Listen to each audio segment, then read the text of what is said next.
Hey guys, Montel here, and welcome to this edition of Let's Be Blunt with Montel. I'm your host, Montel Williams, and today we've got a really, really unbelievable show kind of lined up for you. We're titling this The Patton Legacy in Cannabis with Bob Patton of Green Meadows. And you're going to be in for a really fascinating discussion about the intersection of family legacy, sustainable farming, and the burgeoning cannabis business. And it's my pleasure to introduce to you the founder and chairman of Green Meadows Dispensary in Massachusetts, a man who's also known for his philanthropic work and the storied history of his family, Mr. Bob Patton. Thank you so much, sir, for being a part of the show. Montel, thanks for having me. Absolutely. And just for those who are going, Patton, let's talk a little bit about your pedigree. Why don't you back up and take us on a little dance down memory lane? Well, let me lead off. It's an accident of birth, first of all, but I am, my grandfather was the famous World War II general, George Patton Jr., born in 1885 and died in 1945. Yeah. And his son was my dad, was George Patton IV. There's a lot of them. And he was class of 46 at West Point and did a combat tour in Korea and then 3 tours in Vietnam. So he was the real deal, as was his father. Sure. And when he retired in 1980 to what had been his parents' horse farm up north of Boston, and my dad wasn't a farm that was purchased by your grandfather in 1928. Exactly, gotcha. Yeah, and it was just he was looking for a place to keep horses. He loved that, and thought he could just ride through the woods. And my dad wasn't that type. My dad was a working man. He just was. I always said he was like a master sergeant with 2 stars on his shoulder. Gotcha. And when he retired, he looked around. And he said, "I'm just not going to sit here on my back porch and drink whiskey. I'm going to do something." And so he began to clear fields. It was a country road where the land is, and he built a farm stand. And he started out with you pick pick your own blueberries and strawberries, and then moved into traditional produce. And I mean, he was with his Carhartt hat and his John Deere overalls. I mean, and driving his tractor. It was a real change for him. And I was amazed. Here's this kind of conservative, old soldier type, and he really got into sustainable agriculture. And he said, "You know what? I'm going to learn about organics, and I'm going to try to do it, and at the same time make our farm a destination where veterans groups, children's groups, special needs." Because my older brother, George Patton IV, was special needs. I was his guardian. He passed away a few months ago, and we really just tried to take my father's vision. And when he developed Parkinson's and passed away in 2004, the farm continued under my mother's direction. And that became the value system on which we built Green Meadows Cannabis as we took it there. But the Green Meadows Farms was initially, again, you said like you pick it yourself, and then it turned into a real retail. Exactly. He grew the vegetables. He kept on with the strawberries and blueberries, and what vegetables they didn't produce there, they would purchase. But he was really proud about keeping the sustainable agriculture ethic going and trying to do right by the land. He just really appreciated what that stands for and became a real zealot for it. And so it's not hard for me to understand, but I'm just trying to figure out, so where was the transition? Who walked into the family, Sunday dinner and said, "You know what I'm thinking?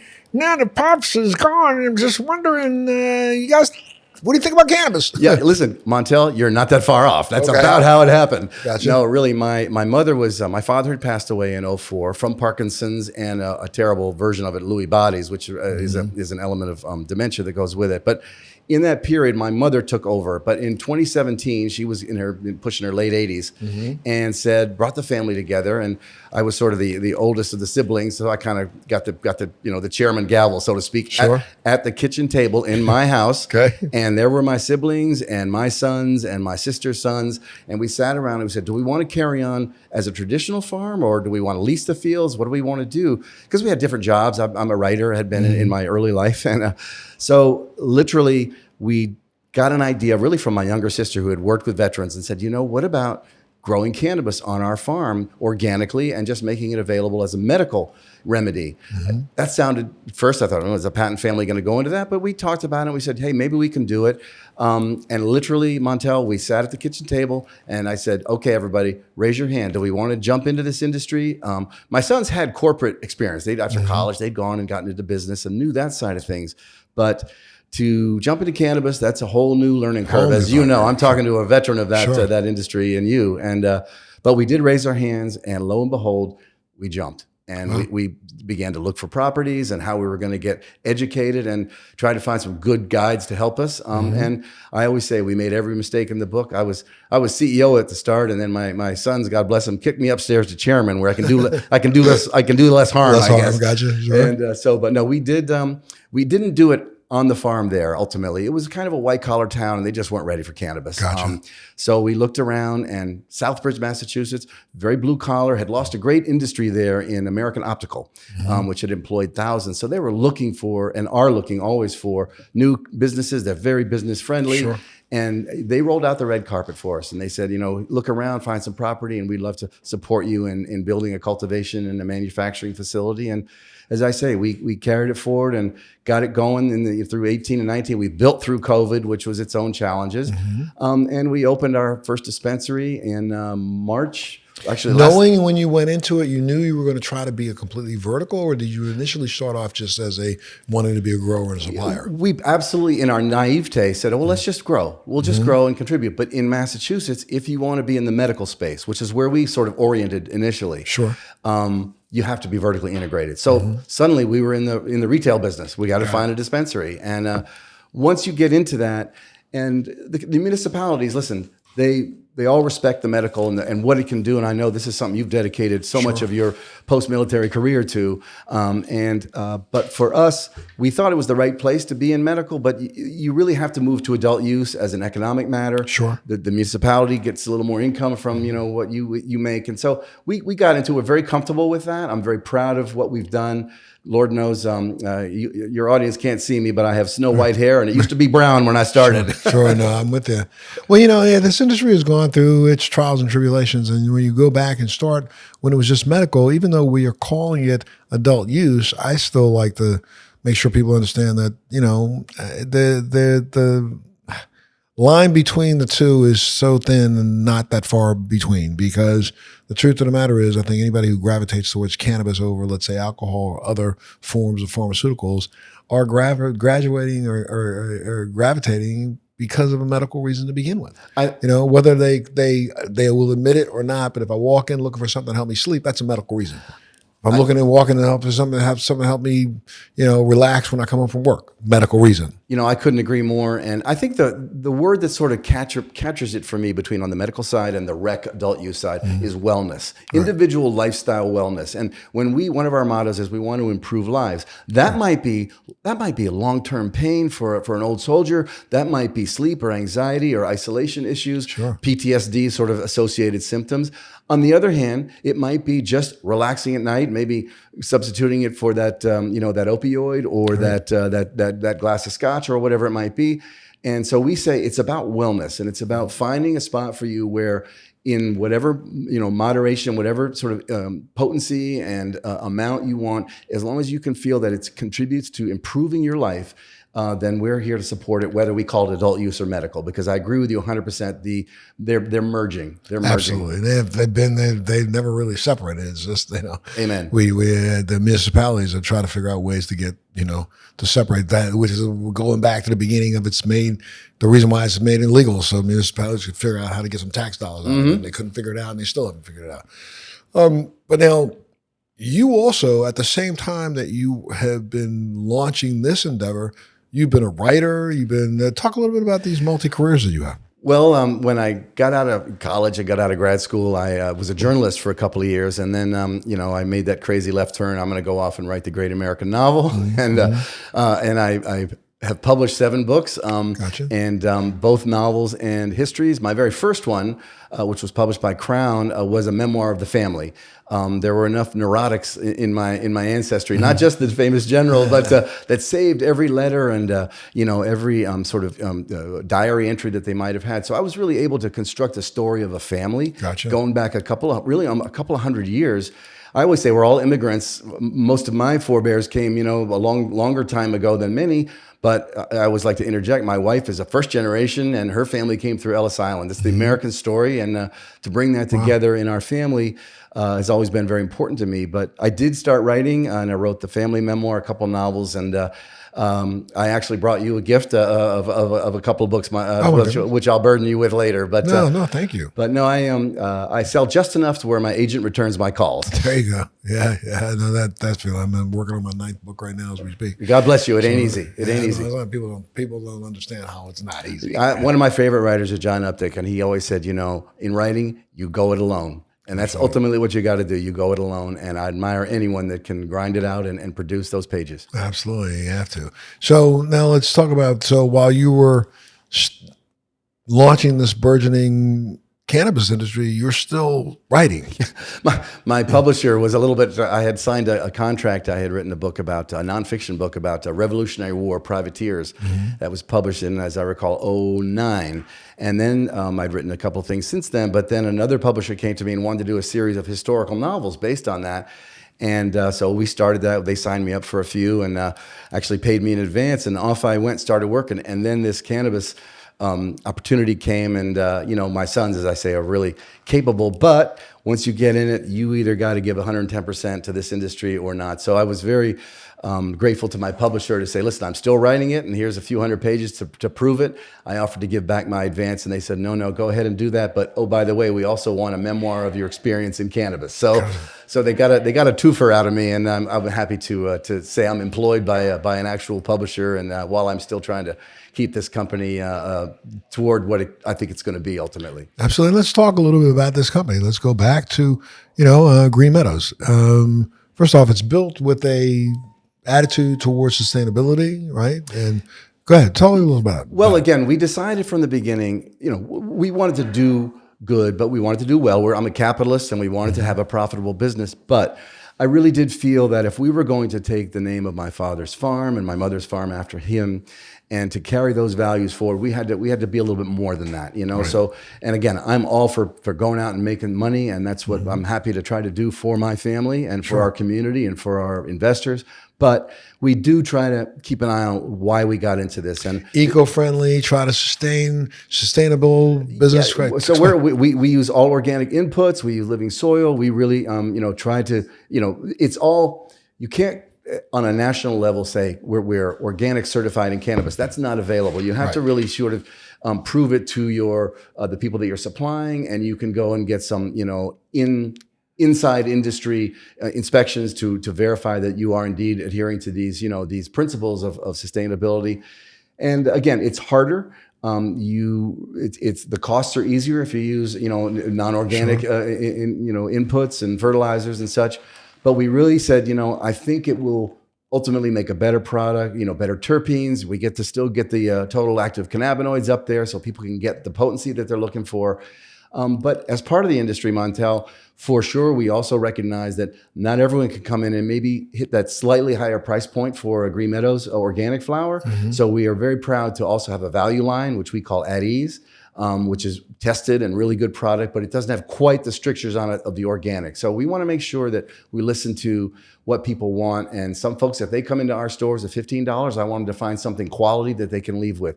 So pricing is always important in organic because it's a challenge. Sure. But again, nothing ventured, nothing gained. And for myself, I sat down with our family, our investors, our friends, they're all friends and family, and said, we're going to take this harder road.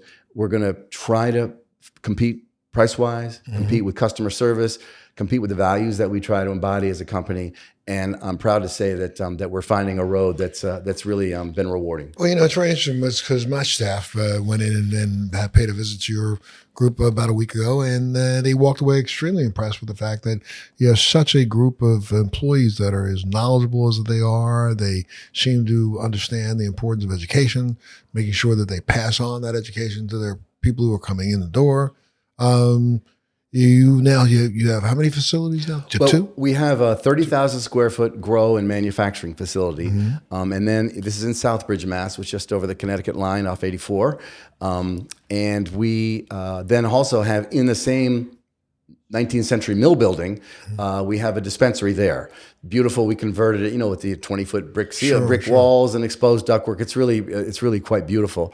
And then we opened a second dispensary about a year ago in Fitchburg, and we've now identified our third location, and we're going to pursue that in earnest. And that's pretty much record time in 3 years, right? Well, I have a feeling those 3 years have come off the end of my life. Sure. But no, listen, it's a proud endeavor. It's hard work. It's competitive. This is America, and you compete out there in the marketplace.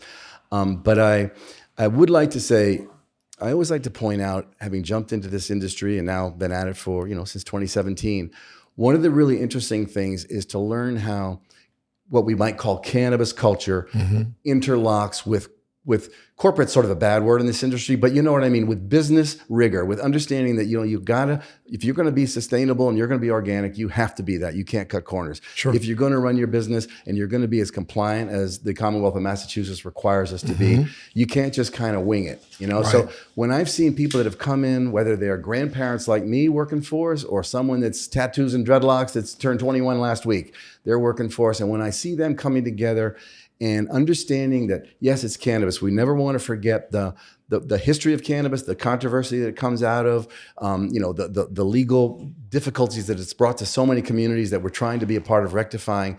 And yet at the same time saying, we've got to remember that we have a corporation here, we have a business, we have good people that have given us their hard-earned money and invested it with us.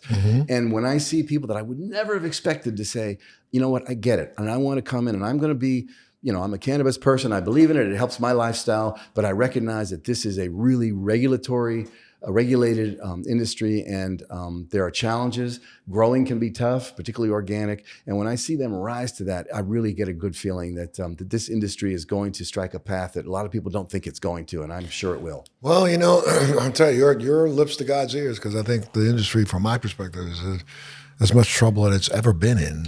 You're right. It's right now, we're either, I'm sorry with the terminology, but shit or get off the pot. It's time to get busy turning this into what it should be rather than looking at what it has become. And so, what's that old saying, we will rise or fall to the lowest expectation of someone other than ourselves. And as long as we keep the expectations for ourselves high, then we can at least know that we're the ones who set the ceiling or set the floor. Yeah, listen, it's the Wild West right now. I mean, there's still the black market, which you have to contend with. You nailed it as an understatement, my friend. Yeah. We look at back in 2021. I think this industry sold about $25 billion worth of legal product across the country in all the 37 states. At the time, it was like 36 states in the District of Columbia. But at the same time that we sold $25 billion worth of legal cannabis. And for those who are listening, you got to understand that was more cannabis sold than milk. Yeah. In 2021, $25 billion plus cannabis eclipsed the $18 billion worth of milk sold in every grocery store across the country. But what people aren't understanding is that there was $25 billion in legal. There was close to $70 billion in the gray and black market. And here in Massachusetts, like everywhere else in the country, the gray and black market is really burgeoning because of some of the ridiculousness that has been put in place by municipalities trying to regulate something that really clearly doesn't need much regulation if it's 3 times as efficacious from a financial standpoint in the black market. Yeah. You see so many examples of that, Montel. I mean, for example, initially, and I could use Massachusetts, which I'm most familiar with, the idea was the sky was going to fall if you opened a dispensary. So initially the towns put them out by sort of the town dump, that's where you got your zoning. Sure. Well, now that they realize that in fact, property values often go up around the dispensaries. Why? Because you take care of them. They have beautiful parking. You want to make sure that you have security. You don't want them looking like Fort Knox. You want them looking like a really classy place to come and do business. Sure. And the municipalities see that and they say, oh, this is. So now you can see more locations opening up, which are sort of on the mainstream. Right. But also a company like ours, I have 9 grandchildren, and I understand that in youth, cannabis is no damn good. We want to make sure that under 21, no. And we can draw that line and we can educate. Now, people are going to bend that. I was in high school. I know what went out and got a beer and all that. But Sure. you realize that the best thing to do is put a light on it. Don't talk about it as this taboo thing. It is out there in moderation. People can have it improve their lives. And you have these conversations with police, with first responders, and they sit down and they say, God bless what you're doing. We can now get busy on violent crime and opioids. And the whole discussion among law enforcement is just about as ridiculous and as ignorant today as it was 22 years ago, because we know for a fact, and most law enforcement agents don't know this, but the U.S. government has owned a patent on cannabinoids since 2002. It issued itself a patent after it applied in 1998. Yeah. That patent number is 6630507 right now. Look it up. It dates back that far because after 20 years of funding by the United States to countries around the world, including Israel, the funding that NIDA did for Dr. Meshulam back in the 80s is what's identified everything that we kind of try to base our science on here in the United States, but we don't do a good job of doing that. Because the truth of the matter is, Meshulam identified things like THC, CBD, multi-cannabinoid. Matter of fact, he was the guy who literally wrote the first book talking about there was maybe 62 cannabinoids, where we knew that there are well over 300 probably when we get there at the end of the day. And, back then our government paid foreign entities to do the research that we wouldn't do on our own soil, even after we recognized that we have been distributing cannabis for, let's get this part straight, because there's people who are tuning in, listening, thinking that this is all new. No, folks, you got to remember that out of the University of Mississippi for over 60 years, we have been distributing marijuana every single month. Yeah. For 60 years. And it's under a federal government budget. So every single time, every year that the Fed signs the budget, your congressmen and senators for the last 60 years have authorized the legal distribution of cannabis, but made it illegal for everybody else. Right. Well, and that casts a shadow over it. So the research that's been done in Israel, for example, where you start seeing where they're really identifying strains where with real sort of client studies, patient studies of scale, and to say, hey, here's a combination of cannabinoids and a strain that will in fact address a particular anxiety, or will in fact address, long-term pain, whatever it might be. Whereas what we do, we're not physicians. When someone comes in our stores, we can be anecdotal. We can say, listen, we've got veterans, we've got seniors that tell us this has really helped them for A, B, or C. There's enough information out here that legitimizes everything that's being done at those pharmacy or those dispensaries that take the time to educate those people who are working there to help the clientele that walk in the door. I mean, right now, there's well over 3,500 peer-reviewed published documents on cannabis every single year. 35,000 peer reviews published documents out there right now. There's more written on cannabis than any other drug sold in America today. There's more written on cannabis than there is on aspirin. More written on cannabis than there is on alcohol. Yeah. So the stupidity among some who think, you hear congressmen or senators or, the current administration talking about, well, when we get their proper amount of research, well, those idiots would have just read the research that they've already done and funded themselves. Right. They'd recognize the viability and efficaciousness of this as a medication. Yeah, I think if you're someone like myself who's in the industry with our company, it's very important to, you want to pay proper due to the regulatory aspect, to the compliance, to the controversies. But on the other hand, you have to kind of hold your chin up and say, you know what, folks, we believe in this. We have anecdotal evidence. We have evidence from other countries where they've done real research. I believe in the same thing that the federal government believes in. That's all you got to say. Yeah.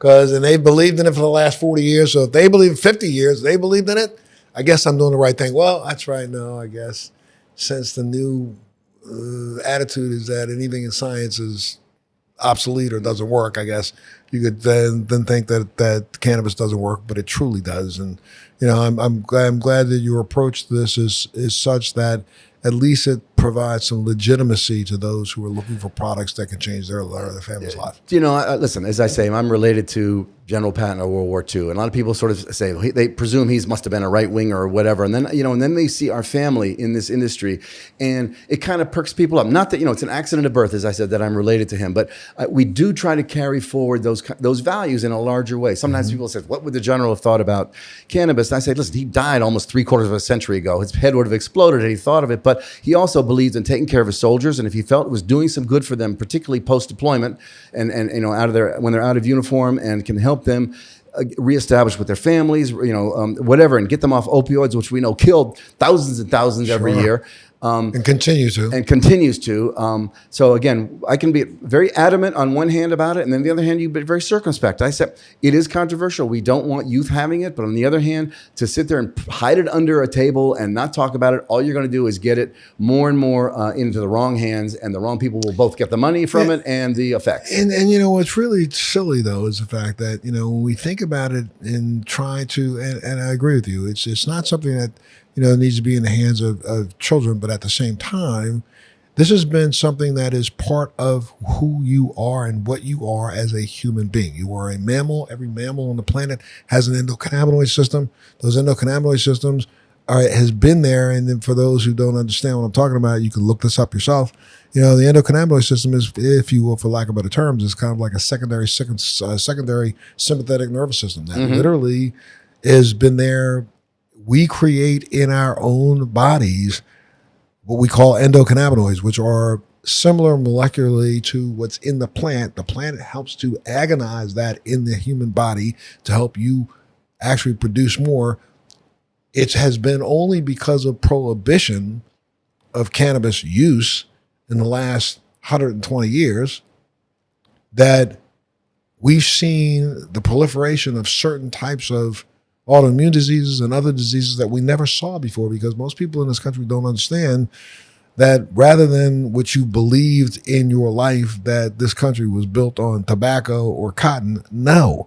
America was built on hemp. America was built on cannabis. There's no ifs, ands, or buts. The world revolved around cannabis. Yep. If we go back to 1690s and the early 1700s, you could pay your taxes in America with hemp. All of our forefathers grew hemp. Some of them have been attributed to making comments about how life was so enjoyable by sitting on their back porch, smoking and actually using hemp themselves. And, when you really talk about its history, people don't know that, every single sail, every single rope, every bit of clothing, the entire Revolutionary Army was clothed in hemp uniforms. GW, George Washington, grew hemp and actually was one of the first people to actually use hemp as extensively as he did in canvas. Canvas comes from cannabis. That's the reason why the word even exists. So people don't really understand, go back to 1690, 1710, we weren't sleeping on mattresses. You were sleeping on the ground. You went to the bathroom, you went out in the woods and got a leaf. Yeah. Excuse me. There was no air conditioning. There was no heater. Yep. So life was pretty, kind of tough. Yeah. And so people needed things to be able to just exist. Most people in this country don't even recognize the fact that until the early 1900s, every bit of water you drank in America, babies drank what we call near beer right now. You couldn't drink the water out of the river next to you. You drank that water, you would die from some sort of, bacteria, because up the stream from you, about 20 feet, was lions, tigers, and bears. Oh my, doing you know what in that water that you just dipped your hand into to drink. So, it's a little bit floating by. So we used to boil water, not only boil it, but then to preserve it, we literally put low levels of alcohol in it. Every child in America went to school in 1840 drinking a near beer in the morning. And yet we still tried to ban it in the 1920s. You know? Crazy. So it's again, it's an example of prohibition that we're now working through in terms of cannabis. And absolutely. And when we put prohibition in place, 1937 Marijuana Tax Act, we put prohibition in place for cannabis. We not only outlawed, and back then we really didn't understand the difference between, we separate cannabis and hemp, but it's the same damn plant, folks. The number of 0.03 was an arbitrary number that was just created by some idiot who just came up with the number saying it has this much more THC in it, then it's going to call it marijuana. Stop being stupid. You know what I mean? I mean, everybody back in the late 1800s in America, the majority of people had a hemp seed breakfast bowl of some sort of porridge. And why? Because we knew that the hemp was one of the highest protein-laden seeds on the planet. And contrary to the popular belief, everybody wasn't going out shooting a new deer every day. You weren't getting a new turkey every day. You probably had meat once every 6, 7, 8 days. The majority of your diet was based on plant-based things. And hemp was an integral part to all of that. Well, we were actually more into the hemp space than we had been in the past. We also make CBD products now under our new line, which is Patton Reserve. And there's a lot of CBD products out there. Patton Reserve, you got it. And so we won the Worcester Telegram and Gazette nominated Green Meadows and voted us with a readers poll as the best dispensary in Central Mass. And now we also won a best CBD store in Central Mass because we're now putting our CBD products, again, trying to bring them together, demystify, and make available where we can. And as I say, it's, you have it chapter and verse and know more than I about the history probably, but I do understand it from being in the industry when we talk to people and you have veterans, seniors, young people that are going through different things, whether it's just good time on a Saturday night, but with tested pure cannabis, that God knows what the hell is put in it in the black market. We all know that they add anything to it to give it some sort of cheap kick. Yep. And then also having the medical space. And for us, it's been a perfect coming together. The industry, as you say, it's hard. And in Massachusetts, particularly with COVID, everyone was grinding through COVID and building. And then COVID ended, the prices were up and suddenly there was a glut. So you had to deal with that. And that's good for the consumer to an extent, but we don't want people to take shortcuts, on quality. So this is capitalism 101. We're a part of that. But when I step back and I do see the trends moving in the right direction, the Safe Banking Act, to get us out of having to deal only in cash. They want us to be completely, get rid of any criminal element, which we're all for, but then you make us deal only in cash. That's difficult, Absolutely. And then on the other side of it with the scheduling, if they will drop it from Schedule 1 with heroin and cocaine. Be careful what you wish for, my friend. Tell me. Listen to me. Not you, but this entire industry has been hoodwinked. You believe that if they schedule it from Schedule 1 to Schedule 3, everything's going to be okay. Because yes, we get to have the Safe Banking Act. Yay, it's now a prescribable drug. You just heard what I said. Mm-hmm. It's now a prescribable drug. Who controls all prescriptions? This is an organization called the FDA. Yeah. An organization that has hated cannabis for the last 60 years. Yep. All of a sudden, they wake up tomorrow morning and say, oh, we believe in the efficaciousness of cannabis. Bullshit. You're the ones who said, this is my frying brain on an egg. My egg is the egg's frying in the pan. This is your brain on drugs, marijuana. Stop. Yeah. First off, let's think about this for a second. I threw it out there at you, and it didn't go Zoom, but you have to remember this. The U.S. government wrote itself a patent in 1998 that they issued in 2002. Mm-hmm. If you read the patent, which is 6630507, go to the page that says abstract. It states there what it believes CBD and minor cannabinoids do. They don't touch THC, CBD and minor cannabinoids do. And they basically write out this litany of things that this is the reason why we want to own this. Yeah. Now, think about this.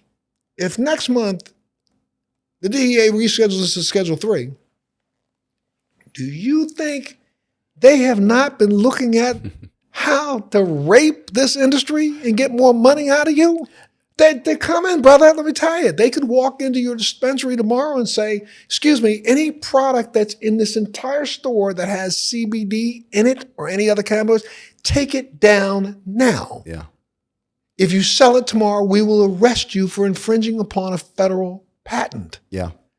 Then they could also say, oh, and by the way, any products that you're selling that you're claiming to have any related medicinal effect greater than a nutraceutical, it's got to be approved through these clowns over here that call the FDA. And oh, by the way, every SKU costs you $5,000. Yeah. So, you got 30 different SKUs of flour.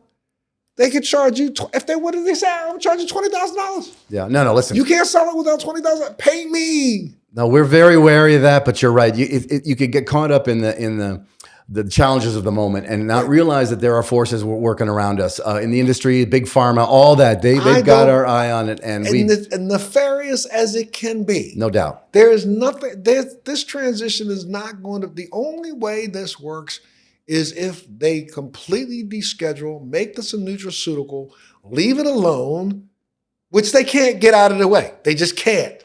The same clowns that were smoking pot under the bleachers, now sitting at a desk in the Capitol, claiming to be a senator or a congressman. They were the ones who were smoking pot back in the 1970s and late 60s when they were in high school. Mm-hmm. Now all of a sudden they're vilifying something until you pay me. Yeah. You know what I mean? So I'm excited about what seems to be this future frontier. But I'm going to tell you, it's a trepidatious journey. Well, let me ask you. Well, I'm curious. I mean, because sometimes people say to me, "You must be dying for national legalization." And on the one hand, I say, "Listen, I believe that's ultimately we're going to go there.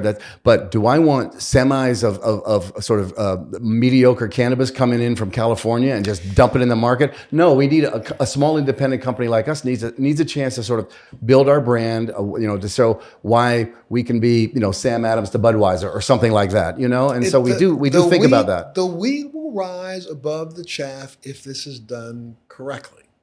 If it is, again, descheduled, so therefore you really, and I do believe, to be absolutely honest with you, descheduled, it should be treated like a nutraceutical. So therefore, and I keep forgetting this one term, but there's a term that the Fed uses to allow for vitamin C and those kinds of things. It's got to be I cannot remember the exact term. It's like a standard of which it is.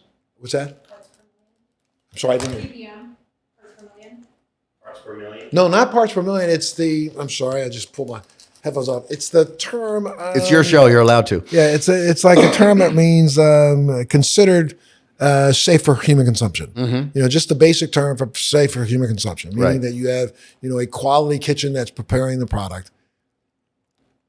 There should be an organization, whether or not we all come together as the cannabis industry and establish that for them so we take it out of their hands. But we need to make sure that we have some tried and true, and there's been plenty of time to have this get done in the last 20 years since there's been some form of cannabis being sold. Mm-hmm. There should have been a group of us trying to establish just the standard for which nutrients can be used in the growth. Mm-hmm. What parts per million should be available. There should be an industry-wide standard. Yeah. The fact that there isn't gives them an excuse to come in and try to standardize you. Yeah. And how the hell is a person who's never believed in cannabis going to tell me what to do with the cannabis that I've been using for the last 20 years? No, we're seeing a lot of that. You go state to state. Obviously, every state's its own arena, and some tax based on potency, some Correct. don't. It is a kind of a mishmash that cannot survive in a current form. Which is why, to be honest, Montel, when we try to keep our finger on the national pulse, and obviously you've got that down, but if we can execute right in front of us, run a good store, grow good product. We had your team come through the other day, Sure. and say, hold it. These folks seem to be doing it right, and they have a good bond among what they're doing, but they have a sense of purpose, and they also just want to run a damn good facility. And if we could do that, I figure we'll probably be okay. But we can't be naive. There are forces around us that are watching and are probably waiting to pounce, and we'll see what that means. But I got to tell you something. We can sit back and wait, or we can innovate and lead the charge. Yeah. There's two different ways to do this. We can literally, the industry is, there's an old saying, what is it? Stagnate. No, if you innovate, that's the antithesis of stagnation. Mm-hmm.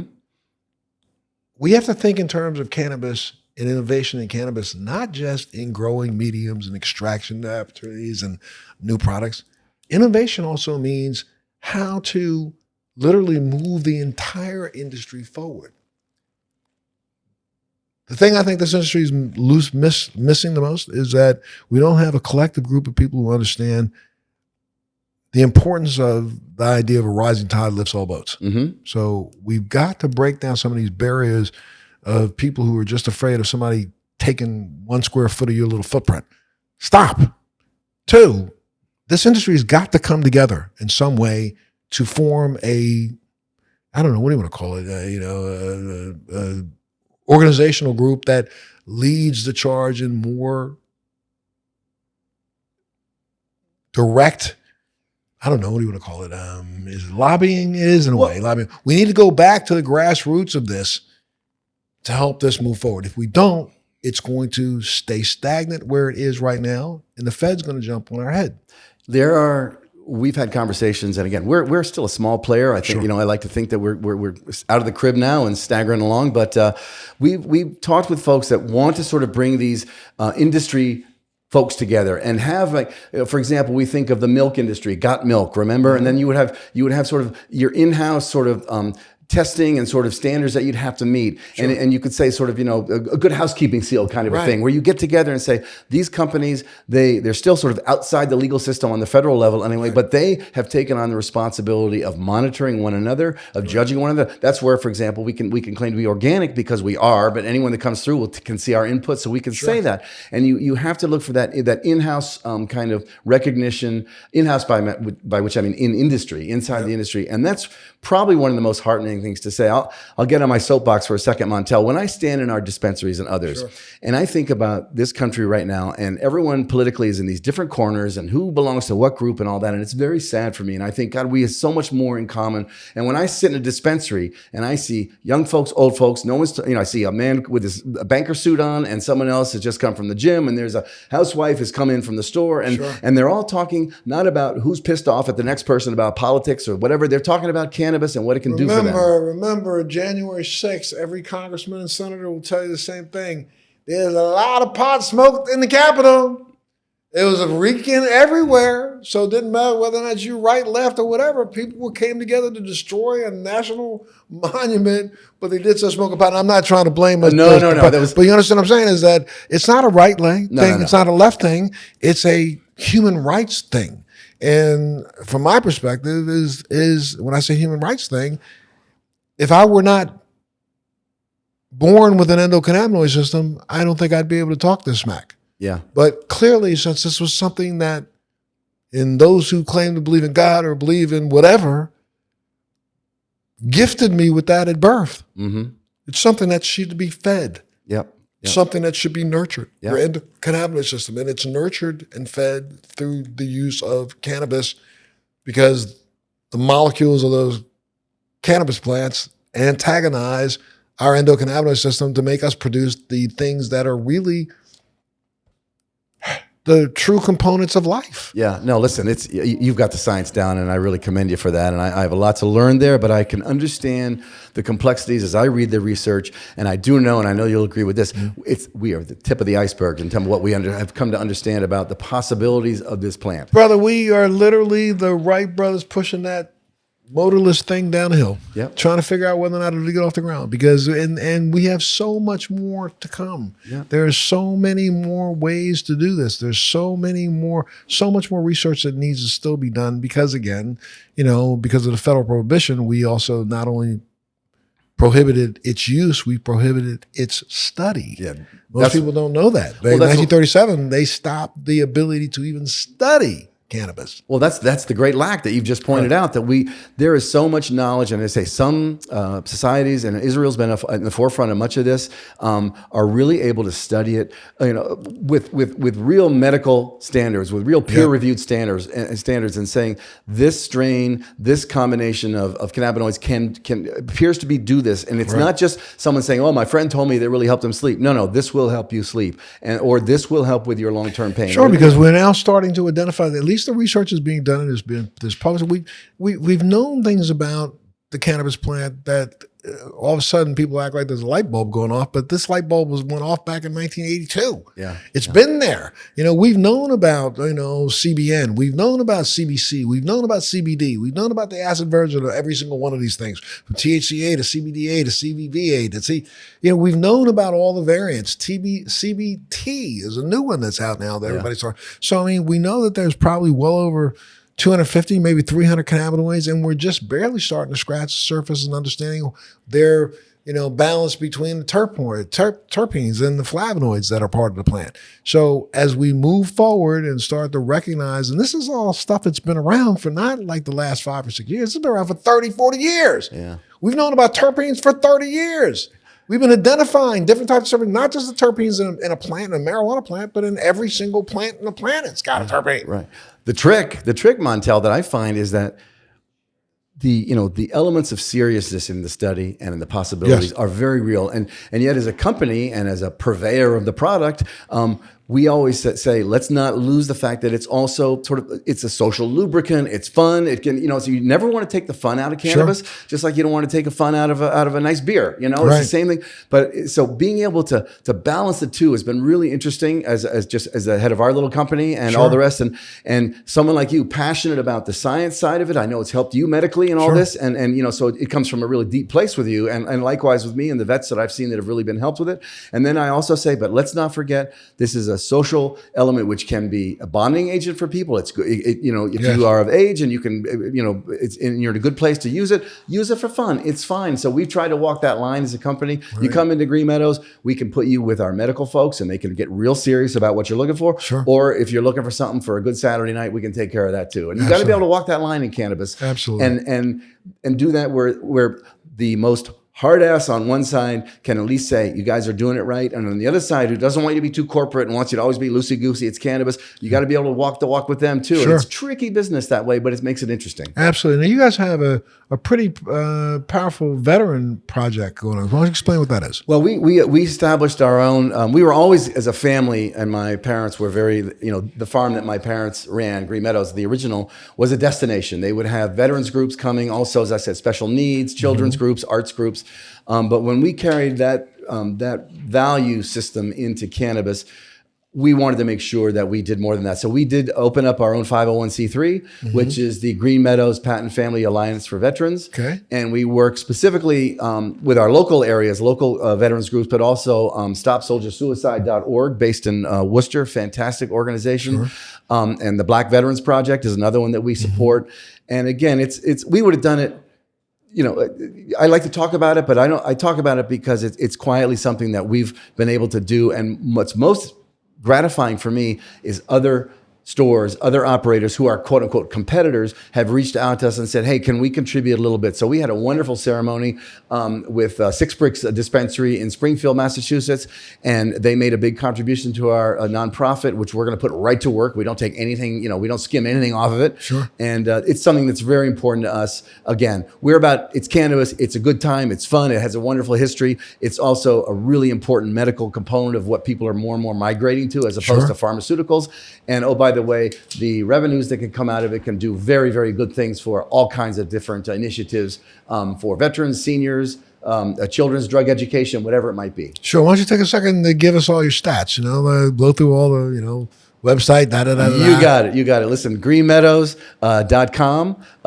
That's sometimes people see it spelled Greene. No, it's Green Meadows. We got a store in Southbridge, Massachusetts, 64 Mill Street, about 2 minutes off of 84 and right over the Connecticut line. We also we sell clones twice a month, so we support those that want to try. And for those who don't understand, this is you're probably one of the first dispensaries that I've gone to in the state that seems to be selling clones. Clones have been sold in California for 15 years.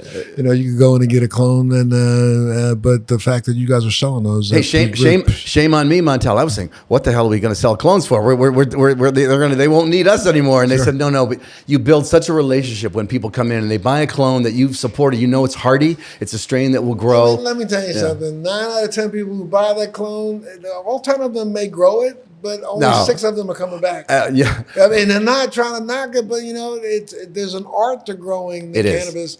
And you take home a clone and don't treat it right, it's not going to give you what you thought you was going to get back. I've killed every house plant I've ever had in my house. I thought that I could kill everything too. But no. I can kill a cactus. but more than that, there are some that will come in, particularly in the spring, where they can grow them outside their porch or whatever. But where I was mistaken is that it's becomes the basis of a conversation. People come in, they buy clones, they come in, this clone's doing, and we'll have our cultivating team come out and talk with people. Sure. What you got going on? That might be this going on. Once you give it a little bit of this input here, and so you get a whole new level of engagement with your clients and your patients, and that's really what it's about. And we got people that drive from a long way off to pick up our clones. Now we keep some of our most prized strains, for sure, we'll keep them to ourselves, but we want to make sure that we make really good products, really good clones that we know are hardy, that will grow. But listen, you're right. Some are like me. They're going to give it a little attention. It's never going to be that 6-foot plant that might support them all year. Sure. But you know what? It puts us all in the same group of trying to grow this plant and learn more about the science behind it. And if that's the conversation we can have, apart from, hey, what do you want to buy today? I'm happy to have it. All right. So again, you gave out the website. Greenmeadows.com. We got at Mill Street in Southbridge. We are in Wayland Street in Fitchburg. And I can't give the new location yet because we're still locking it down. But we're here to stay. And what we are really excited doing, you mentioned about innovations that are brought on because of the necessities of the market and all. Sure. We now have so many good relationships building with other producers, other brands who want to work together to move through this early, as I say, a Wild West period where, you know, the industry exploded in a positive way and then it's contracting and it's going to figure out to find its level. And those relationships are very much about what we're trying to build, both with our fellow competitors and with our clients, our patients. And come by Green Meadows and you'll see a really welcoming atmosphere. And we are here to talk about cannabis and to tell you what it can do for your life. And again, one more time, tell everybody the fact you're a family-run business. So you are the chairman, right? I'm the chairman. There is, as I say, they're stuck with me. There's no man behind the man. They got me. And my sons have all the business chops. I come in and tell the story and try to represent what we are as a family and the fact that, again, we are the majority owner. We came in there, we bet everything on it. And like I say, we are in it to win it, but we want to do it the right way. And, you know, I like, you know, I've been in this industry now for almost 24 years. I've been watching how it's unfolded. I literally 20 years ago would have thought that we would be at least 20 years farther ahead than we are. Yeah. And we're not. However, you know, we're making strides. If you had to put your crystal ball on, you've been involved in this now for years. Mm-hmm. So, you know, what are you crystal balling over the next couple of years? Well, I think if Congress voted tomorrow that they want to legalize nationally, that will take years for the states to figure out because they're going to where's the revenue going to go, where the testing going to go. So there's a long time yet to come for all what we might see as trends moving that way. I think it's close to 70% of Americans now think it should be legalized. No, let me say this: 91% of America thinks that medical marijuana should be available to anybody who needs it, and it's like 73% now. Yep. Finally, we broke that in a poll. Well, that believe that, you know, cannabis should be a legal, viable option for any adult. But 100% agree with that. And that's certainly where the trends are. And I'm glad to see those numbers even improving from where I thought they were. But more importantly, again, when I see an industry bringing together very disparate groups, you know, from whether it's, black citizens that have had to deal with inner city problems of, unfair legal, emphases on one neighborhood versus, where I live in the suburbs, it could be completely different. That's got to change. That's all moving positively. So the trends are there. It's just people got to work out the nuts and bolts, and that will be where the difficulties lie. So all we can do is conduct ourselves as the best way we can as a business. But people need to really stay focused, stay educated, inform yourself. Because as much as we think that there's such great things happening around the country in 38 states in the District of Columbia that have made some sort of legal move towards allowing cannabis to be made available, in those same states, we are still arresting people at an inordinately high number. Yep. California is still busting people. If you're in the wrong municipality with a joint in your pocket, you can go to jail. Yeah. Folks don't understand this. And, don't get caught in some places in the South right now where we know in the South has been historically some of the biggest providers of marijuana in America. Yes. Most people are really completely misled into believing that California has led the way. No, it has not, folks. Right. Kentucky was probably the biggest distributor of cannabis in America for almost 30 years. Right. There's a book out that's called the Cornbread Mafia. Go look it up. Yeah. You'll realize that one of the biggest busts for cannabis in America didn't take place in California or on the Mexican border. It took place in Kentucky. Yeah. Yeah. And why would not McDonald. Senate Majority Lead. Mitch McConnell. Yeah. Why? I'm sorry, I don't know why. I forgot his name because I don't give a damn if I remember your name. Sorry. But Mitch McConnell, why do you think that the Farm Bill passed in Kentucky first? Yeah. Why did it come out of Kentucky? It came out of Kentucky because he was going to take care of all his homies that have been there for the last 40, 50 years with their old hemp marijuana farms sitting dormant that they wanted to come and make sure they could regrow. So, we just have to remember that right now in the United States, though we have 38 states in the District of Columbia, there's a lot of nefarious things going on in this country right now. There are a lot of very powerful interests that are watching, and Yep. and we can't trust them, and that's why it is important for those that are in the industry to, even if they're competing, to find some like-mindedness, to stick together and Sure. to stand up together. It's really, really important. Absolutely. And I do like to always point out. I've seen studies now where you have alcohol abuse and alcohol use going down slightly where there's legal cannabis available, opioid use. In my own life, Montel, I always like to say this, I probably drank a bit more than was healthy in the past. Mm-hmm. And as a microdose person with cannabis, it's been enabled me to cut that back. I'm a healthier person because of it. And I'm a better person, a better husband, a better father. Those are important things that we have to talk about. Absolutely. And say, this is, don't get caught up in the fog. This is what's happening for real. We do know for a fact that in the last 3 years, and some associated it with the pandemic, but the truth of the matter is that alcohol use is down. Yes. Champagne use is down. Purchase is down. Wine use is down. That's the reason why every time you turn around, they've come up with some new version of a seltzer kind of a beer or something because they're trying to see if they can recapture the market, but it's gone. I think the truth is finally surfaced and separated like water and oil. I mean, people are recognizing that, guess what? I can spend an evening, using cannabis and wake up the next morning and go back to work and not feel that lag and hangover. And then, as you know, there's so many different ways of taking it now. It's not just rolling a joint anymore. Absolutely. There's the vapes, of course, and there's all kinds of possibilities with seltzers and drinks and infused products and edibles. And certainly in the medical side, they're not necessarily, people they don't want combustible. They don't want to breathe smoke in. So I sit there and I see seniors particularly coming in, and they're like me when I first started. They're looking over their shoulder. They can't believe, you mean I'm not going to get busted by walking in here? They're stunned. And then they realize, oh yeah, here's a 2.5 milligram. Why don't you try that one for this evening and sit down and watch the TV when you're done with your workday, and let that be your ceremonial sort of reward at the end of the day. Sure. And they come back in and they say, that put me right, just that amount. I don't have to have, 3 fingers of bourbon, And Sure. when you talk to those people about real lifestyle improvements and changes, you say, I'm glad I'm in this industry, and for whatever the challenge is, it's worth it. Well, you keep it up at Green Meadows, and I'm excited for you guys getting ready to open up your 3rd store. Reach out to us. Let us know when you have something else that you want to talk about, and I'd love to have you back. And come on by and see. Hopefully, we got to get some doing some things together in the manufacturer side. Absolutely. We'd be honored to be associated with your guys. Oh my goodness, I'm looking forward to you guys. I have seen this industry for 24 years now. And your brand is Inspire, right? Which is the perfect name. Absolutely. The perfect name.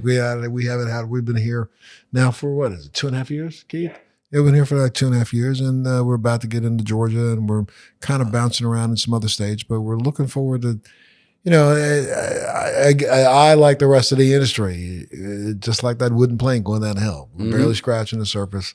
There's so much more that can be done in this space, and I'm just looking forward for an opportunity to find a partner that's willing to go there. Well, but you know what? It takes trailblazers, because people, in a way, we talked about sort of Patton family and whatever. Sure. People think about that in cannabis, and they say, "Oh, how'd that come together?" And that becomes kind of this kind of American story, these disparate angles. Well, look at, I don't need to tell you your story, but I know, was it 22 years in uniform, I believe, Sure. and Naval Academy, and then you put that together with your advocacy now, and you think, well, how does that fit together? And people, so stereotypes get blown up. You're not right, you're not left wing, whatever. This is a product in America with medical and social implications. Let's learn about it, and let's make it work for all of us. Absolutely. No, it says it was. Well, thank you so much, sir, for being a part of the show today. And thank all of you at home. Make sure you keep tuning in to Let's Be Blunt with Montel. When you go up on the site, you can find a little subscribe button down there in that corner. Go ahead and click that subscribe button. Send us a note or two. Tell me what you think. Recognize that what you don't know is that about a week ago, the Let's Be Blunt with Montel was just picked as the #1 out of 100 podcast on cannabis in the United States today. #1 right here. So, well done. We got that. Now I'm going to really feel privileged. All right. So how did I get in the door? That happen. You're in the door on the #1 cannabis podcast in America today. Well, God bless me. I must have been my lucky day then. I've really enjoyed it though. I've learned a lot too, which I always look forward to doing. No, thank you, sir. I've learned a lot too, and I really look forward to further conversations. And let's keep keeping on. And go with Inspire. Take it all the way. Take care. Take care of yourself. Tune in to the next edition of Let's Be Blunt with Montel. Thanks for joining me on Let's Be Blunt with Montel. Please make sure you're subscribed and hit the bell to be notified when new episodes post each week. We'd love to hear your feedback also, so please send us your comments.